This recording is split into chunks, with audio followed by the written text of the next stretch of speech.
Magandang araw sa lahat. Ako si Dr. Luis Fernando Garcia. Ngayon ay susuriin natin ang paksa, isang kutsara bago matulog, matulog ng mahimbing, at i-recover ang iyong mga kalamnan. Sa loob ng 35 taon ng aking karanasan, nakita ko na ang natural na pulbos na ito ay nakakatulong sa maraming tao na mabawi ang kanilang mas ng kalamnan. Pinag-uusapan ko ang lakas na unti-unting nawawala sa paglipas ng mga taon, ang pakiramdam na mas mahirap nang bumangon mula sa silya o magbuhat ng mga pinamili. Ang problema ay marami ang nakatuon lamang sa protina nang hindi nalalaman na kulang sila sa pangunahing sangkap para sa tunay na pagbuo ng kalamnan. Ang nakakagulat ay ang parehong compound na ito ay ang sekreto rin sa pagpapabawas ng kulubot at pagkuha ng malalim at mahimbing na tulog. Kaya susuriin natin kung paano ito gumagana upang ibalik ang iyong lakas. Kung paano nito pinapabuti ang iyong balat at pahinga at kung saang mga pagkain mo to natural na mahahanap. Ngayon ay pag-uusapan natin ang glycine, isang compound na natural na ginagawa ng iyong katawan, ngunit ang dami nito ay bumababa sa bawat dekada na lumipas. Kung gigising ka ng pagod pagkatapos matulog ng 8 oras, malinaw na senyales yan mula sa iyong katawan na ang iyong mga proseso ng pagbabago sa gabi ay hindi gumagana ng maayos at ang glycine ay may mahalagang papel dito. Pinapababa nito ang aktibidad ng mga neuron na nagpapanatili sa iyong alerto at aktibo ang mga tumutulong sa iyo na mag-relax at walang abala ng mga pampatulog na nagpapamanhid sa iyo kinabukasan. Ang susi ay pinapababa nito ang panloob na temperatura ng iyong katawan. At bakit mahalaga ito? Dahil binabasa ng iyong utak ang pagbaba na iyon bilang isang biological na senyales upang simulan ang malalim na pagtulog. Ito ang parehong mekanismo na nagpapaginhawa sa isang malamig na kwarto upang makatulog ka ng mas mahusay.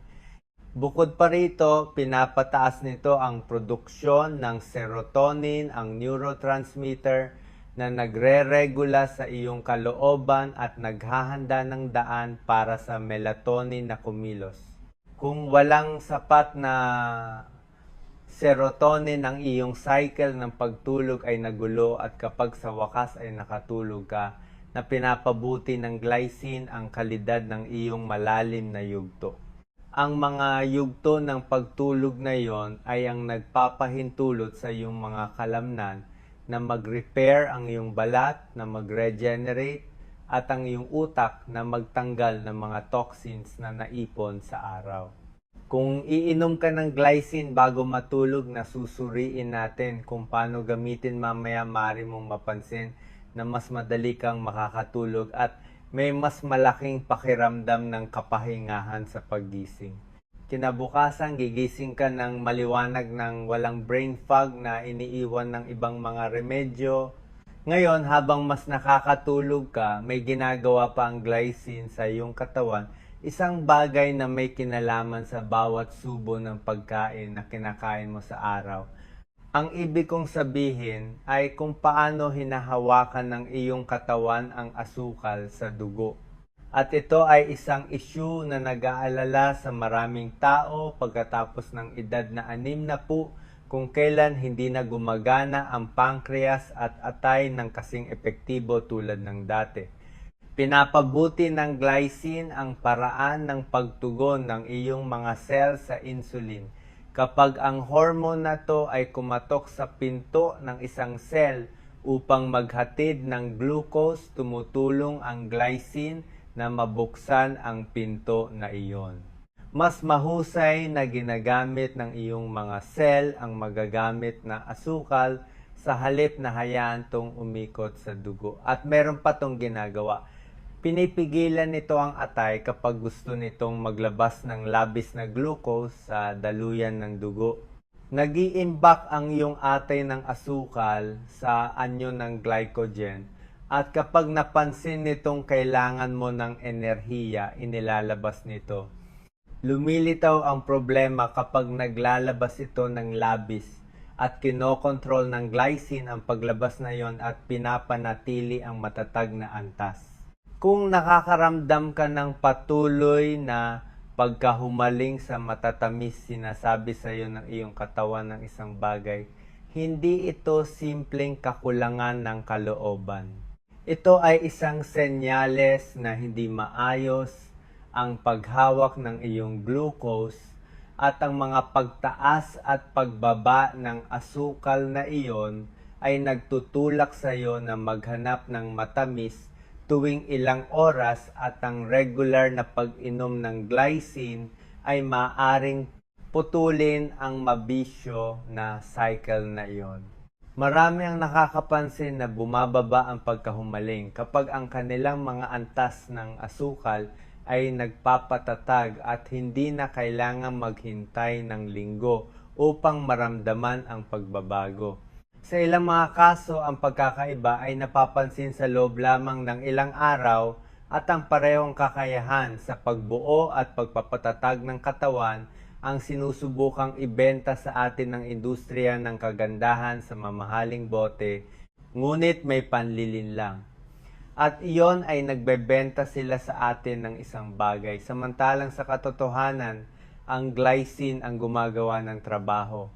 Ang tinutukoy ko ay ang collagen powder at ang buong 30 bilyong industriya na nakikinabang mula sa ating kamangmangan. Ibinenta nila sa iyo ang ideya na sa pag-inom ng collagen ang proteinang iyon ay direktang pupunta sa iyong balat upang punan ang mga kulubot sa iyong mga tuhod upang alisin ang sakit o sa iyong buhok upang bigyan ito ng kinang. Ngunit may bitag. Ang collagen ay isang malaking protina, isang higanteng molyola. Ang iyong digestive system ay walang sapat na malaking pinto upang ito ay makapasok ng buo. Para tong sinusubukang ipasok ang isang nabuo ng puzzle sa loob ng mailbox, hindi kasya. At ano ang ginagawa ng iyong katawan na napakatalino? Dinidismantle nito ito ng piraso-piraso. Ang mga piraso na yon ay ang mga amino acid. At kapag nakuha na nito ang mga to ng hiwalay, ginagamit nito ang mga to upang itayo kung ano ang pinakakailangan nito sa sandaling iyon. Maaring ito ay para sa pag-aayos ng isang kalamnan o para sa paglikha ng isang enzyme. O marahil para sa paggawa ng iyong sariling collagen. Ngunit ang hindi nagbabago ay ang pinakamalaki sa lahat ng mga piraso na yon ay ang glycine. Kaya bakit ibinebenta sa iyo ng industriya ang buong bahay sa gintong presyo sa halip na ibigay sa iyo ang mga ladrilyo na talagang kailangan mo? Sa isang napakasimpleng dahilan, ang 1 kilo ng purong glycine ay mura, maaaring nagkakahalaga lamang ng 10 euro. Ngunit ang isang bote ng bioactive collagen peptides na may microabsorption technology ay mas tunog siyentipiko at maaaring ibenta sa 50, 60 o kahit 100 euro. Ito ay purong marketing. Ang glycine ay hindi maaaring ipatent. Ito ay isang amino acid, isang regalo ng kalikasan, ngunit ang isang tiyak na formula ng collagen ay maaring ipatent. Kaya kapag bumili ka ng collagen, sa katunayan, ay nagbabayad ka ng labis para sa isang tagahatid ng glycine. Nagbabayad ka para sa balot, para sa advertising at para sa pangako, ngunit ang iyong katawan ay nananatili sa mga ladrilyo at ang katawan ay matalino. Madalas na inuuna nito ang pag-aayos ng hindi mo nakikita tulad ng loob ng iyong mga arterya bago ang kulubot na nakikita mo sa salamin. At ang papel ng glycine sa hindi nakikitang gawaing iyon ay marahil isa sa pinakamahusay na nakatagong sekreto nito. Ang iyong puso ay tumitibok ng higit sa 100,000 beses sa isang araw at bawat tibok ay nakasalalay sa pagiging flexible ng iyong mga arterya, sa pagdaloy ng iyong dugo, ng walang sagabal at sa pagpapanatili ng iyong presyon sa malusog na antas. Pinoprotektahan ng glycine ang tatlong harapan na ito. Kapag masyadong kumikipot ang iyong mga daluyan ng dugo, tumataas ang iyong presyon. Maaari mo itong isipin bilang pagpiga ng hose habang ang tubig ay patuloy na lumalabas ng may parehong lakas. Pinaparelax ng glycine ang mga pader ng mga daluyan na iyon, pinapayagan itong lumuwang ng bahagya at ang dugo ay dumadaloy ng may mas kaunting resistensya. Ang epektong ito ay hindi kasing tindi ng isang gamot na pampababa ng presyon ng dugo, ngunit makakatulong ito upang mapanatili ang iyong presyon sa isang mas malusog na saklaw kapag sinamahan ng iba pang mga gawi. Marami ang nakakapansin na bumubuti ang kanilang mga readings pagkatapos ng ilang linggo ng patuloy na pag-inom ng glycine, ngayon ay may mas seryoso pa sa mataas na presyon. Ang tinutukoy ko ay ang plaka na namumuo sa iyong mga arterya, ang pinaghalong kolesterol, calcium at inflamed cells na dumidikit sa mga pader at unti-unting pinapakipot ang mga ito. Sa paglipas ng panahon, alam nating maaring masira ang plakang iyon at magdulot ng atake sa puso o stroke. At ang glycine ay nakikialam dito sa dalawang paraan. Una, pinipigilan nito ang chronic inflammation na nagpapahintulot sa plakang iyon na mabuo. Humihinto ang iyong immune system sa patuloy na pag-atake sa mga pader ng arterya at pangalawa, tinutulungan nito ang atay na i-regulate kung gaano karaming cholesterol ang ginagawa nito at kung gaano karami ang inilalabas nito sa daluyan ng dugo. At pag pinag-uusapan natin ang cholesterol, ang LDL ang kilala bilang masama dahil may posibilidad itong maipon sa mga arterya. Tumutulong ang glycine na bawasan ang produksyon nito sa atay. Hindi nito ganap na inaalis dahil kailangan ng iyong katawan ng ilang cholesterol para gumana, ngunit binabalanse nito ang mga antas. Sa katunayan, ang cholesterol mismo ay hindi ang tunay na kaaway. Ang problema ay lumilitaw kapag ang cholesterol na iyon ay na-oxidize. Ang oxygenation ay nagpapabago nito sa isang malagkit na substansya na bumubuo ng plaka. Isipin ang pagkakaiba sa pagitan ng isang sariwang mansanas at isang mansanas na hiwa na ng maraming oras at nagiging kulay kape. Ang punto ay ang glycine ay isa sa 3 amino acid na ginagamit ng iyong katawan upang gumawa ng glutathione, ang pinakamakapangyarihang antioxidant na natural mong ginagawa. At ang glutathione ang responsable sa pag-neutralize ng oxygenasyon na iyon bago maging mapanganib ang cholesterol. Kung mababa ang antas ng iyong glutathione, mas mabilis na nag-oxidize ang iyong cholesterol at kung mataas ang iyong antas ang cholesterol na iyon, ay nananatiling matatag at hindi gaanong mapanganib. Nagbibigay sa iyo ang glycine ng hilaw na material upang mapanatili ang proteksyon na iyon na aktibo. Dito ang pagsasama ng glycine na ito sa mga pagkaing mayaman sa antioxidants tulad ng mga pulang prutas hal, strawberry, pakwan, madahong gulay hal, malunggay, kangkong at manihal, kasoy mani ay lalong nagpapalakas ng proteksyon. At kung ang glycine ang team ng maintenance ng iyong sistema ng sirkulasyon, nililinis ang mga tubo at binababa ang presyon para sa iyong utak, ito ay nagiging isang tunay na tagapagbantay. Bawat pag-iisip mo, bawat alaala na nababawi mo, bawat salita na binibigkas mo ay nakasalalay sa pagkakakonekta ng iyong mga neuron.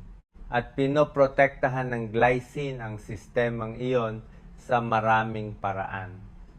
Nagsisimula ito sa hippocampus, ang rehiyon ng utak kung saan nabubuo at iniimbak ang iyong mga alaala. Ito ang lugar na nagbibigay daan sa iyo na maalala ang pangalan ng alagang hayop noong iyong pagkabata, ang iyong address sa bahay, o kung ano ang iyong kinain sa almusal kaninang umaga. Kapag nasira ang hippocampus, ang mga alaala na iyon ay nagiging malabo o nawawala at pinapalakas ng glycine ang mga connection sa pagitan ng mga neuron sa lugar na ito.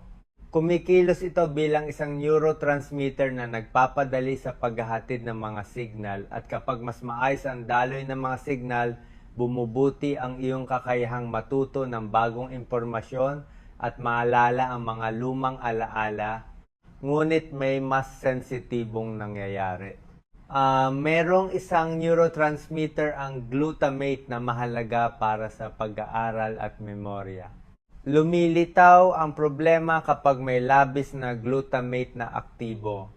Ito ay isang radyo na naka-full volume. Sa simula ay naririnig mo ng maayos, ngunit kung hindi mo bababaan ang volume, masisira ang mga speaker. Sa iyong utak, ang labis na glutamate ay labis na nagpapasigla sa mga neuron hanggang sa masira ang mga ito. Ito ay tinatawag na excitotoxicity, at ito ay isa sa mga pangunahing mekanismo sa likod ng cognitive decline na lumilitaw sa pagtanda. Kaya kinokontrol ng glycine ang volume na iyon, pinipigilan ang labis na aktibidad ng glutamate ng hindi ganap na hinaharangan. Ito ay lalo nang mahalaga dahil ang iyong mga neuron, dahil sa dami ng enerhiya na kanilang ginagamit, ay isang tunay na pabrika ng mga free radical. At upang patayin ang mga spark na iyon, kailangan nito ng napakalakas na pamatay ng apoy. Ang pamatay ng apoy na iyon ay glutathione, at ang epektong proteksyon na ito ay may malalaking implikasyon. Ang oxidative stress ang dahilan ng mga neurodegenerative na sakit tulad ng Alzheimer at Parkinson. Bagaman ang glycine ay hindi isang lunas para sa mga kondisyong ito, makakatulong ito na maantala ang kanilang paglitaw o mapabagal ang kanilang paglala kapag sinamahan ng iba pang protektibong kadahilanan. Ngunit may isang sitwasyon kung saan ang preno na ito ay maaaring maging problema.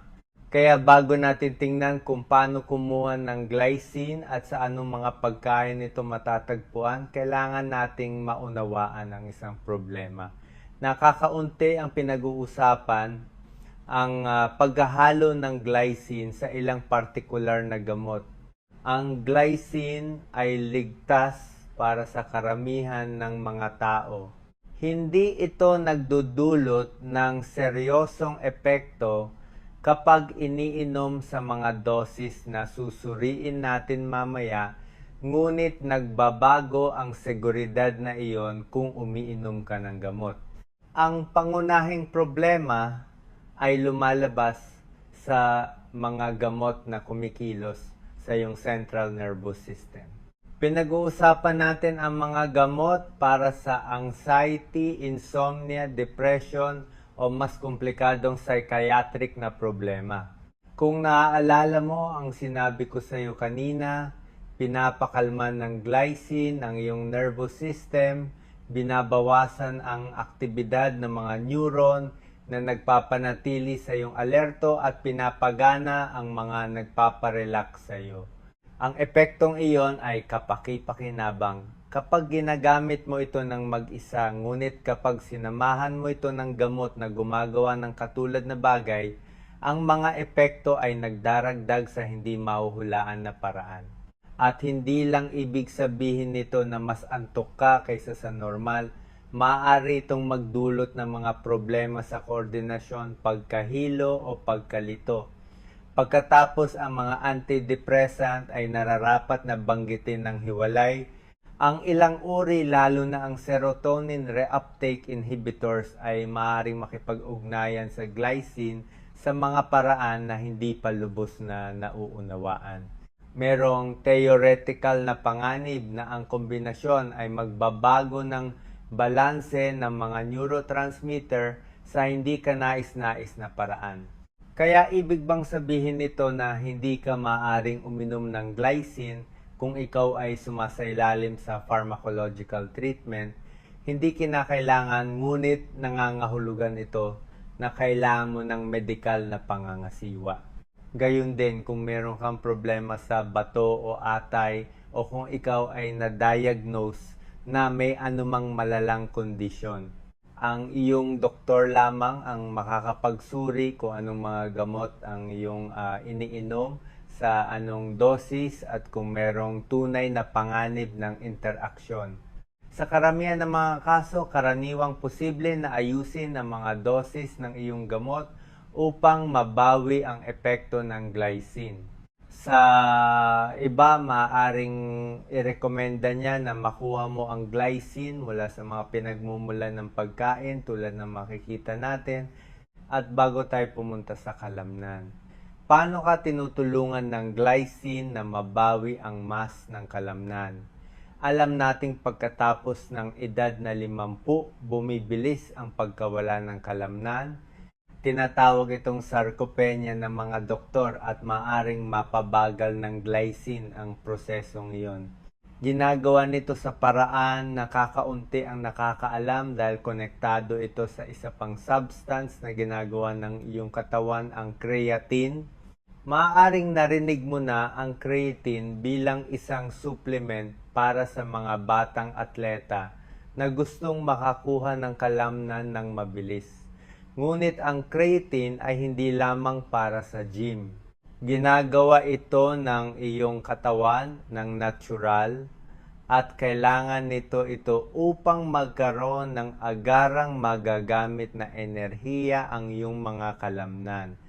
Kapag gumawa ka ng matinding pisikal na pagsisikap tulad ng pagbangon mula sa isang silya, pag-akyat ng hagdan o pagbubuhat ng isang bag ng pinamili, kailangan ng iyong mga kalamnan ng agarang enerhiya. Ang enerhiyang iyon ay nagmumula sa ATP, isang molekula na gumagana bilang baterya ng iyong mga cell. Ang problema ay nauubos ang mga reserba ng ATP sa loob lamang ng ilang segundo. Dito pumapasok ang creatine. Ginagamit ito ng iyong katawan upang mabilis na i-recharge ang mga bateryang iyon. Maaari mo itong tingnan bilang isang emergency generator na nag-activate kapag nawalan ng kuryente. Kung walang sapat na creatine, mas mabilis na napapagod ang iyong mga kalamnan at bawat galaw ay nangangailangan ng mas maraming pagsisikap. At paano ginagawa ang creatine? Ginagawa ito ng iyong atay at bato sa pamamagitan ng pagsasama ng tatlong amino acid, glycine, arginine at methionine. At tulad ng laging nangyayari ang glycine, ang pangunahing bahagi. Kung wala kang sapat na glycine, bumababa ang iyong produksyon ng creatine at kapag nangyari iyon, bumababa ang iyong pisikal na kakayahan. Ang malaking kabalintunaan ay sa pagtanda, ang iyong katawan ay gumagawa ng mas kaunting glycine ng natural at sa parehong oras, tumataas ang iyong pangangailangan para sa amino acid na to dahil mas mabagal ang pag-aayos ng iyong mga kalamnan at mas madaling mawalan ng mass. Ito ay isang metabolic trap. Kaya ang pagdagdag ng glycine o paghahanap nito sa mga pagkain ay nagbibigay sa iyong katawan ng hilaw na material na kailangan nito upang mapanatili ang produksyon ng creatine. Kaya mas madali kang makakakuha ng lakas at mapanatili ang mass ng kalamnan na meron ka na. Ngunit may iba pang ginagawa ang glycine. Pagkatapos mag-ehersisyo, ang iyong mga fiber ng kalamnan ay nasisira sa microscopic level. Ito ay isang kinakailangang pinsala dahil ang pinsalang iyon ang nagpapalitaw sa proseso ng pag-aayos at paglaki. Lumilitaw ang problema kapag ang pamamaga na kasama ng pinsalang iyon ay masyadong matagal. Ang talamak na pamamaga sa mga kalamnan ay nagpapabagal sa paggaling, nagpaparamdam sa iyo ng sakit at paninigas ilang araw pagkatapos ng pagsisikap, at kapag mabagal ang paggaling, iniiwasan mong gumalaw. Napasok ka sa isang vicious cycle kung saan pinapabilis ng sedentary lifestyle ang pagkawala ng kalamnan at binabawasan ng glycine ang pamamaga na iyon ng natural. Pinipigilan nito ang aktibidad ng mga immune cell na nagpapahaba sa proseso ng pamamaga ng higit sa kinakailangan. At sa paggawa nito, pinapabilis nito ang pag-aayos ng mga nasirang fibers. Mas mabilis na gumaling ang iyong mga kalamnan at makakabalik ka sa paggalaw ng walang discomfort. Higit pa rito, may mga pag-aaral kung saan ang mga matatandang umiinom ng glycine kasama ang isang resistance exercise program ay nakakuha ng mas maraming lakas at kalamnan kaysa sa mga nag-iihersisyo lamang ng walang supplement. Hindi gaanong kalaki ang pagkakaiba, ngunit sapat na upang magkaroon ng pagbabago sa iyong kalidad ng buhay. Kung gusto mong makakuha ng benepisyo sa kalamnan, na ito ang dosis na karaniwang nagbibigay ng magandang resulta, ay nasa pagitan ng 3 at 5 gramo bawat araw. At maaari mo itong inumin 1 oras bago matulog upang makinabang sa mga epekto nito sa pagtulog. Gayunpaman, kung hindi ka regularly nag-eehersisyo, ito ang oras upang magsimula. Ang glycine lamang ay hindi nagtatayo ng kalamnan. Kailangan mong bigyan ng iyong katawan ng stimulus ng paggalaw upang ma-activate ang mga proseso ng pag-aayos at paglaki. Ngunit kapag pinagsama mo ang ehersisyo sa glycine o sa creatine, mas bumubuti ng malinaw ang mga resulta. Hindi mo kailangan gumawa ng komplikadong routine. Ang mga ehersisyo gamit ang sariling timbang ng iyong katawan tulad ng squats, modified push-ups laban sa dingding, o pagbubuhat ng maliliit na timbang ay sapat na upang ma-activate ang iyong mga kalamnan. Gawin ito ng 3 beses sa isang linggo at bigyan ng iyong katawan ng glycine na kailangan nito upang tumugon sa stimulus na iyon. At ang magandang balita ay hindi mo kailangan hanapin ang amino acid na to sa mga laboratorio. Matagal na itong nasa iyong plato, marahil ang mga munggo-tugo at iba pang gulay ay ang iyong unang opsyon. Ang munggo-tugo at mga iba pang gulay ay may mahalagang dami ng glycine. Ang kalahating tasa ng nilutong munggo ay nagbibigay sa iyo ng humigit kumulang 1 gramo ng amino acid na to. Ang togo ay nagbibigay ng bahagyang mas mababa, humigit kumulang 0.8 gramo sa parehong dami, at ang mga gulay depende sa uri ay nasa 1 gramo. Kung kumakain ka ng munggo at gulay 3 o 4 na beses sa isang linggo, malaki na ang bahagi ng iyong pangangailangan ang iyong natutugunan. Isang plato ng ginataang munggo na may gulay o toge na may suka at sili ay mga paraan upang natural na makakuha ng glycine. Ang kangkong at malunggay ay nararapat ding bigyan ng pansin. Ang 1 tasa ng nilutong kangkong o malunggay ay nagbibigay sa iyo ng humigit kumulang kalahating gramo ng glycine. Maaring mukhang kaunti, ngunit kung isasama mo ito sa munggo o toge sa parehong pagkain, magdaragdag ang mga numero. Isang salad ng kangkong na may togo at mani ay nagbibigay ng pinagsamang dosis na maaring umabot sa 2 gramo. At ang mga mani tulad ng kasoy at mani ay kasama rin sa listahang ito. Ang isang dakot ng kasoy ay nagbibigay sa iyo ng humigit kumulang 0.4 gramo. Hindi ito isang malaking dami, ngunit kapag kinakain mo to bilang pang-araw-araw na merienda, nag-aambag ito sa kabuuan.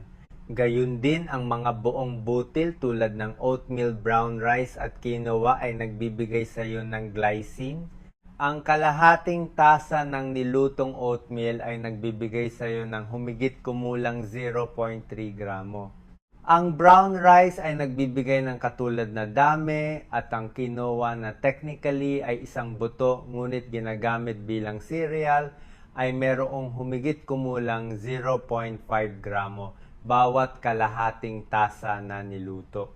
Kung meron kang iba't ibang pagkain na nakabatay sa halaman na may munggo o togoy ng ilang beses, sa isang linggo madahong gulay, araw-araw mani bilang merienda, at buong butil sa iyong pangunahing pagkain, maaari kang makakuha ng sa pagitan ng 2 at 4 na gramo ng glycine bawat araw. Mula lamang sa mga pagkain at nang hindi nangangailangan ng pagkalkula.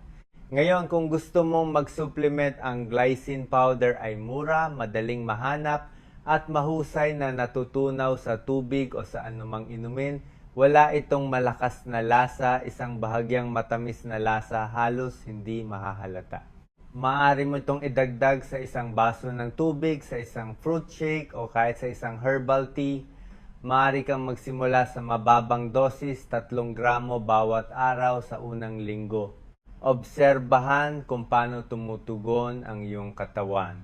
Ang ilan ay nakakaranas ng pagbuti sa pagtulog mula pa sa mga unang araw, ang iba ay mas matagal, at tungkol dito ang glycine ay mahusay na tinatanggap ng karamihan sa mga tao. Ngunit ang ilan ay nakakaranas ng bahagyang pananakit ng ulo sa mga unang araw. Ang iba ay nakakaramdam ng bahagyang pagkadismaya sa tiyan o pagduduwal kung umiinom sila ng mataas na dosis nang walang laman ang tiyan. Ang mga epektong ito ay karaniwang nawawala ng mag-isa. Umaangkop ang iyong katawan, ngunit kung magpapatuloy ang mga ito pagkatapos ng 1 linggo, bawasan ang dosis o hatiin ito sa maraming pag-inom sa buong araw sa halip na inumin ang lahat ng sabay-sabay. Meron ding mga taong nakakaramdam ng antok sa araw kung umiinom sila ng glycine sa umaga. Kung mangyari ito sa iyo, ilipat ang dosis sa gabi. Samantalahin ang nakakapagpakalmang epekto na iyon upang mapabuti ang iyong pagtulog sa halip na labanan ito sa araw. Sa madaling salita, ang glycine ay higit pa sa isang simpleng sangkap ng collagen. Ito ang arkitekto ng iyong balat, ang tagapagbantay ng iyong pahinga, ang regulator ng iyong asukal, at ang tagapagtanggol ng iyong utak at kalamnan. Isang makapangyarihan at maraming nalalaman na tool na alam at ginagamit na ng iyong katawan araw-araw. At ang pinakamaganda sa lahat ay hindi mo to kailangan hanapin sa mga magic formula o mamahaling produkto. Ito ay abot kamay sa simple at natural na pagkain na maaari mong isama sa iyong hapagkainan simula ngayon. Dahil dito, bigyan ng iyong katawan ng mga ladrilyo na kailangan nito at siya mismo ang bahalang bumuo ng isang mas malakas, mas nakapahinga at mas masiglang bersyon ng iyong sarili.